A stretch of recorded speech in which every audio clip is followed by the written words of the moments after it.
Selamat siang teman-teman semua. Assalamualaikum warahmatullahi wabarakatuh. Salam sejahtera bagi kita semua. Terima kasih teman-teman sudah klik video ini, sudah mampir ke channel ini. Teman-teman ya, kita akan belajar bersama seputar lambung. Barangkali pengalaman saya di video-video yang saya paparkan bermanfaat bagi teman-teman yang ingin mengatasi sendiri di rumah. Mungkin sudah lama mengalami keluhan seputar lambung, baik itu gastritis atau luka lambung, atau seputar GERD ya. Kalau istilahnya sih seputar pencernaan atau lambung itu kerennya itu asam lambung gitu ya. Padahal yang harus kita ketahui setiap orang tuh punya asam lambung. Oleh karena itu dinamakan asam lambung karena asam. Manfaat dari asam lambung itu untuk mencerna makanan, mengaktifkan enzim pencernaan. Oke, seperti biasa teman-teman, saya akan menanggapi komen dari teman kita. Komennya di sebelah bisa disimak dari Kak Aksa Hakim. Saya bacakan komennya. Mas, saya asam lambung. Terus bentar teman-teman, ini tak tulis saya nggak bisa baca tulisan sendiri.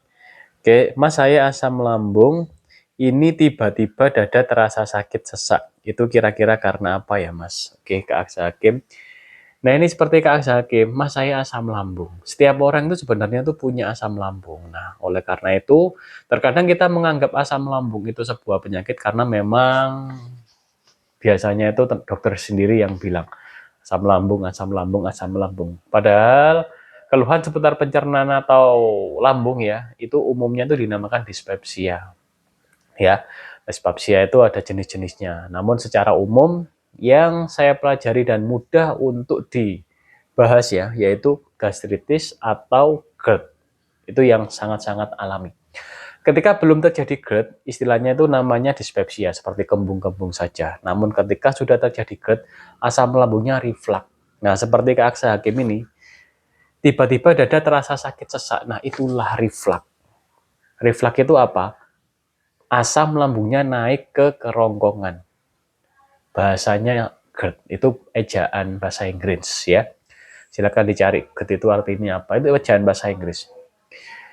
Ketika terjadi GERD, mungkin dulu masih belum dada terasa sakit sesak ya, mungkin cuma terasa kembung ya, Kak Hakim mungkin cuma terasa begah ya. Semakin lama tidak segera diperbaiki untuk asam lambungnya. Nah, asam lambung itu bisa diperbaiki, teman-teman.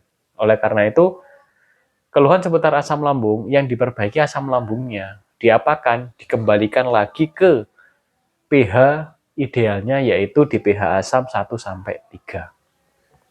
Bagi yang ada luka lambung, yang perutnya perih panas, luka lambungnya harus sembuh dulu. Baru diperbaiki asam lambungnya. Kak Hakim, coba evaluasi apakah Kak Hakim ini terlalu sering konsumsi obat lambung, mungkin dikit-dikit minum obat lambung.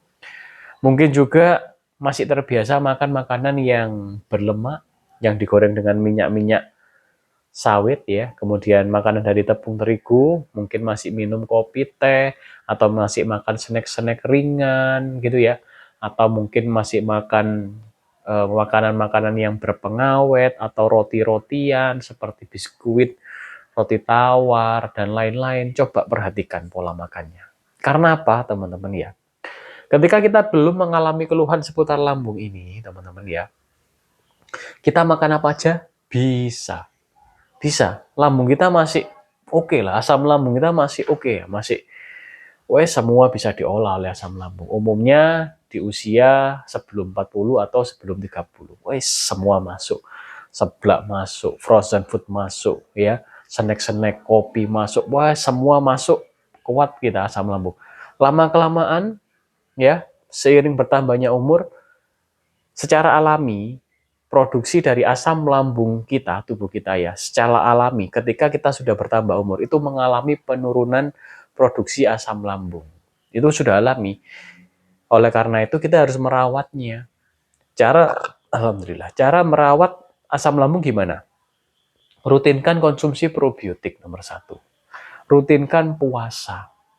Dan rutinkan minum enzim pencernaan, dalam hal ini saya menggunakan madu hitam pahit. Beberapa makanan-makanan yang membantu pencernaan itu sangat-sangat kita butuhkan bagi teman-teman yang mungkin usianya sudah di atas 30 atau di atas 40 atau di atas 50, kita butuh teman-teman. Dan mohon pola makannya jangan terlalu ekstrim teman-teman. Udah jangan lagi makan-makan gorengan. Kalau mau gorengan bikin sendiri di rumah dan usahakan jangan menggunakan tepung terigu. Karena tepung terigu mengandung protein gluten, itu tidak bagus untuk pencernaan kita. Ya, ganti dengan tepung mocaf, ganti dengan tepung tapioka. Namun saran saya teman-teman ya, kalau goreng bergantilah menggunakan minyak kelapa. Kalau kita punya minyak sawit, gimana Kak? Caranya jangan sampai minyak sawitnya digunakan ulang dan pilih minyak sawit yang terbaik, yang paling jernih, yang paling mahal. Biasanya kalau saya pakai Sanko.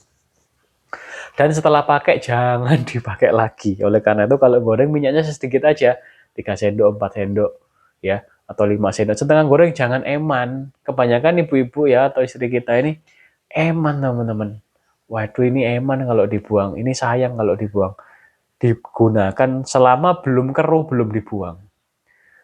Nah teman-teman ketika minyak itu digunakan berulang kali, hasilnya itu yang hasil gorengannya itu tinggi lemak, lemaknya lemak jenuh, lemak trans juga.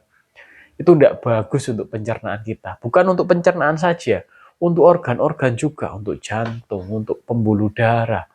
Itu tidak bagus, bisa meningkatkan gula darah, bisa meningkatkan tensi kita, kesehatan jantung, dan lain-lain. Nah, oleh karena itu eh, kita awali ini merawat tubuh kita awali dengan menjaga pencernaan dulu. Nah, kita jaga makanan yang masuk ke lambung, kita jaga enzim pencernaannya, kita jaga asam lambungnya biar apa? Biar tetap ideal. Gitu ya Kak Hakim, bisa dipahami? Jadi dulu saya juga merasakan sesak. Berbulan-bulan malah saya. Saya 9 bulan pulih GERD itu. Berbulan-bulan itu sesak banget. Rasanya mengganjel juga. Dan di dada kiri ini sakit, dada kiri biasanya, kadang dada kanan. Jadi karena asam lambungnya ini tidak bisa mencerna makanan sehingga dia reflux teman-teman. Gitu. Dan saya tuh gerak dikit sudah sesak. Saya dulu tuh sampai ke poli jantung untuk EKG, ronsen ya, kemudian treadmill, dikasih obat juga, tapi nggak saya minum. Akhirnya dinyatakan tidak ada keluhan seputar jantung, akhirnya dirujuk ke poli spesialis penyakit dalam.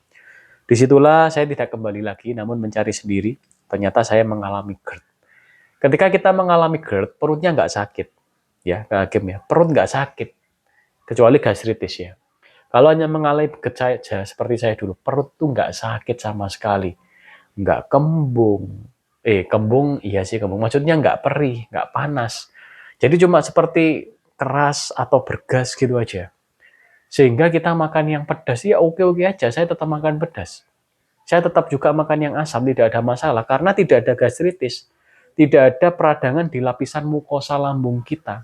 Namun yang bermasalah adalah di dalam lapisan mukosanya itu, yang diproduksi oleh lambungnya, yaitu asam lambung. pH-nya itu normal atau basa. Kalau saya dulu parah, bisa jadi pH-nya dulu itu mungkin basa ya, sehingga sungguh luar biasa saya. Saya itu sesak berat itu sampai istilahnya itu tidak bisa aktivitas dan gimana ya, saya menganggap pengalaman saya kemarin itu sangat berharga sehingga saya sangat bersemangat untuk membuat channel ini dan TikTok ya. Saya setiap hari live di TikTok, memberikan pengalaman barangkali bermanfaat. Karena apa teman-teman ya, protokol yang beredar di dokter-dokter atau rumah sakit itu memang konvensional medicine, tidak salah. Itu adalah protokol untuk penyembuhan, bukan penyembuhan, menekan gejala saja. Tidak ada penyembuhan biar sembuh total gimana caranya. Memang bukan protokolnya. Sehingga kalau teman-teman ke dokter, spesialis penyakit dalam, dinyatakan asam lambung, kemungkinan teman-teman akan diberi obat penekan asam lambung. Ketika diminum, obatnya masuk, meredakan produksi asam lambung, akan terasa enak, seperti sudah sembuh. Padahal itu adalah protokol sementara. Apakah salah? Tidak. Yang harus kita laksanakan, setelah protokol sementara 1 minggu, kita udah merasa enakan, langsung kita jaga pola makan. Ya, langsung kita jaga pola makan, stop makanan yang saya sebutkan tadi, ya. makanan yang digoreng dengan minyak sawit, makanan tepung terigu, berpengawet, berpewarna ya. Stop kopi, teh juga, daging juga stop karena berlemak, susu, keju stop semua. Itu gak di stop.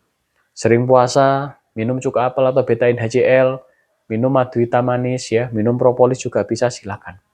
Nanti akan membaik. Kita jaga asam lambung kita biar pH-nya tetap asam. Gitu ya, bisa dipahami. Setiap orang punya asam lambung, karena itu dibutuhkan untuk apa teman-teman? Mencerna makanan kita. Oke teman-teman semua, terima kasih sudah menyimak video ini sampai habis. Semoga bisa dijadikan referensi ya pengalaman saya ini. Oke teman-teman semua, kita jumpa lagi di video berikutnya. Silahkan komen-komen, bisa bantu like dan share dan subscribe-nya. Sebarkan video ini ke tangga, saudara, anak yang barangkali membutuhkan seputar lambung ya. Sudah berobat kemana-mana mungkin, atau Mas baru saja mengalami terus bingung. Nah silakan dikasihkan channel saya, barangkali bermanfaat ya. Oke teman-teman semua, sekian dari saya. Wassalamualaikum warahmatullahi wabarakatuh. Salam sejahtera bagi kita semua.